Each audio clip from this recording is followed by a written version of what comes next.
యోనా గ్రంథము 1వ అధ్యాయము 6వ వచనంలో ఓడ నాయకుడు యోనాతో ఇలా చెప్తున్నాడు, లేచి నీ దేవునికి ప్రార్థించుము అని.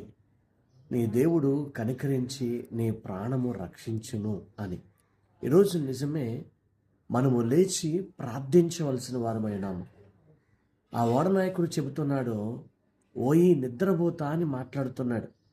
ఈ రోజున ప్రార్థించకుండా చాలామంది దేవుని నమ్ముకున్న వారు సైతము ఈ రోజున వాక్యమును ధ్యానించకుండా దేవుని నమ్ముకున్న వారము ఈ రోజున ప్రతి రోజు ప్రతి గడియలో దేవుని నామస్మరణ చేసుకుంటూ, దేవుని జ్ఞాపకం ఉంచుకుంటూ, వాక్యము చదువుకుంటూ, ప్రార్థనలు చేసుకుంటూ, ప్రతి చిన్న విషయంలో నమ్మకంగా బ్రతుకుతూ, ప్రతి చిన్న క్రియలో దేవుని చూపిస్తూ జీవించకుండా ఉండేటటువంటి వారు అనేక మంది లేకపోలేదు.